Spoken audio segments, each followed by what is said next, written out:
Good morning. I'm in a crazy hand out resumes to all the people, and I'm really tired of it. But we're gonna keep going.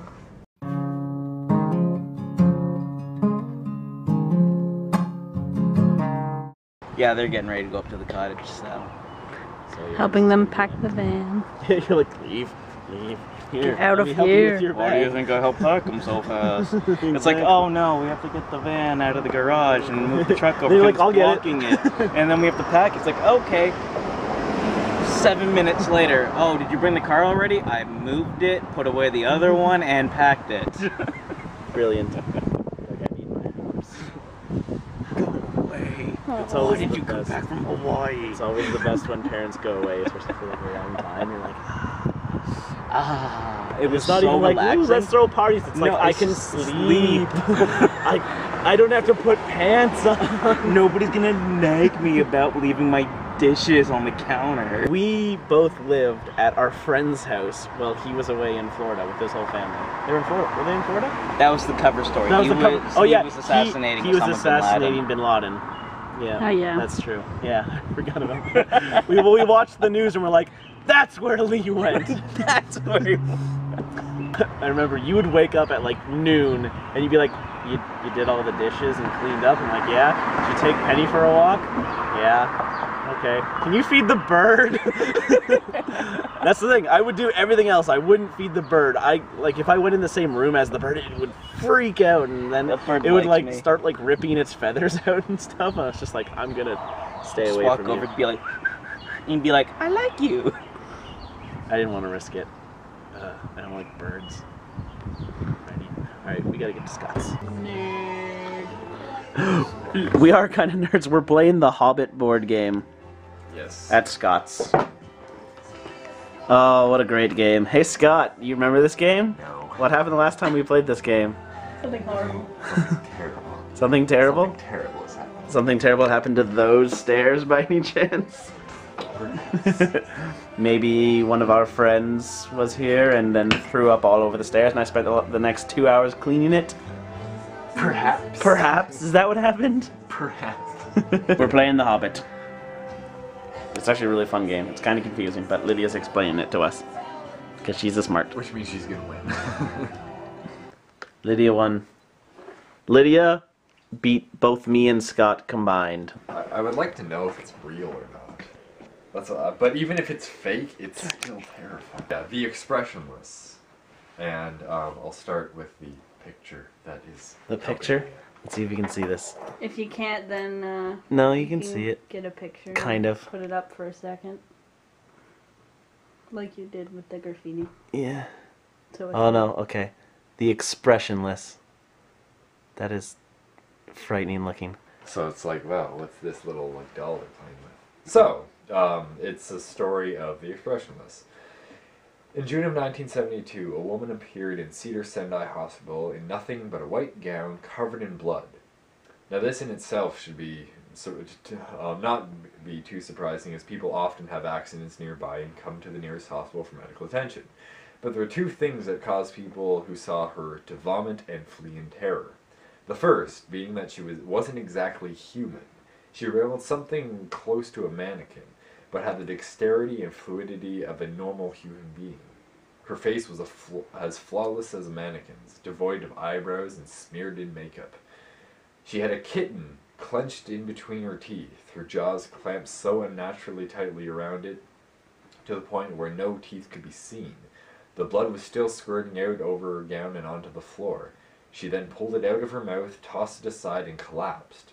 From the moment she stepped through the entrance to when she was taken to her hospital room and cleaned up before being prepared for sedation, she was completely calm, expressionless, and motionless. The doctor had thought it best to restrain her until the authorities could arrive, and she did not protest. They were unable to get any kind of response from her, and most staff members felt too uncomfortable to look her directly for more than a few seconds. The second the staff tried to sedate her, she fought back with extreme force. Two members of the staff holding her down as her body rose up from the bed with that blank expression. She turned her emotionless eyes towards the male doctor and did something unusual. She smiled.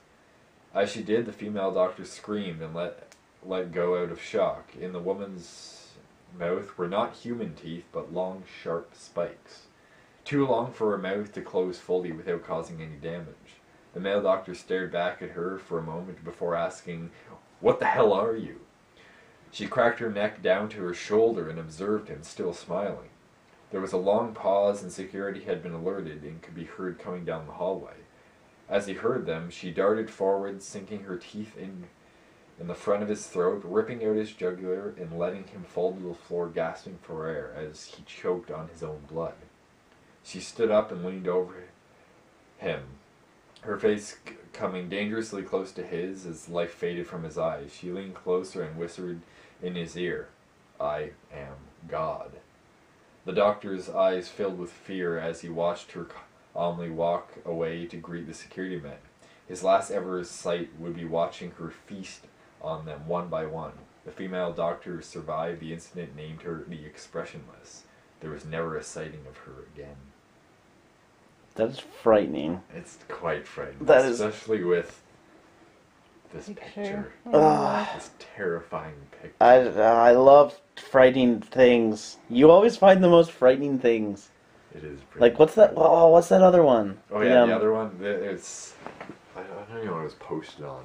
It was Just posted like, on I think it was on 4chan. it was on 4chan They were on just like the paranormal thing. Paranormal ones where it was just this short story about some that like late at night a kid was in his bedroom and he heard a call from the kid downstairs in the kitchen from his mom, and it was calling his name, so he went out into the door, into the landing for the staircase, and right before he went down the stairs, his parents' bedroom door flung open, and his mom was there and said, "Don't go. I heard it too." What was your nightmare? Your Your worst nightmare? Your recurring nightmare? My recurring nightmare. It happens in my room, and it's like I'm awake, but I'm still sleeping.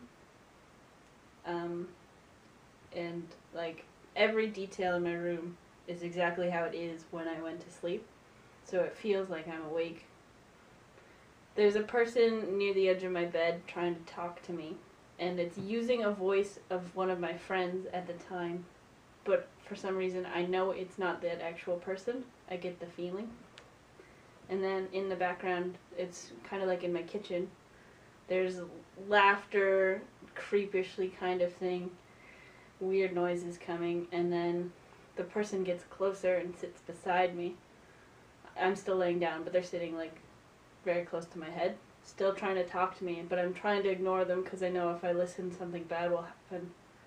And then the noises get closer, and it's like children, but they're weirdly deformed, demonish kind of things. And they come running into my room and around my bed. And yeah. And then what happens? I wake up. Because I forced myself to wake up.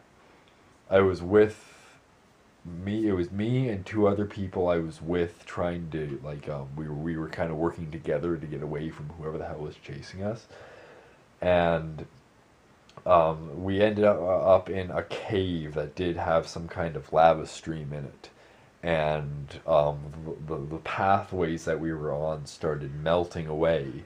And the three of us ended up, like, the people that were chasing us were pretty close, and the three of us ended up falling into this lava. And it's actually the worst pain I've ever been in my life was in a dream. It felt like what I would imagine being burnt to death would feel like.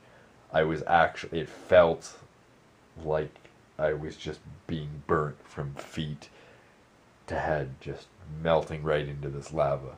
The most excruciating pain ever. You say, oh, you can't get hurt in your dreams. Well, that's not... Yes, you can't physically get hurt. When you wake up, you're not going to be sore. But you did feel the pain. You feel it. You felt the pain. Yeah, I had a dream, and there was a battlefield, essentially. I was on a battlefield. And I don't know why, but I thought, I'll just lie down pretend to be dead, and then I'll get through this. So I lie down on the ground, and then just some person on a horse came by, and I got trampled by the horse. Like, the horse stepped on my head, and I felt it crush my skull. And then I woke up, and I remember just being like, I felt that. Dreams are messed up. Yeah. Alright, back at Lydia's house. Time to go to sleep. Or at least try to go to sleep. I'm frightened. We pretty much just spent the last 7 hours talking about scary things with Scott. Which I like.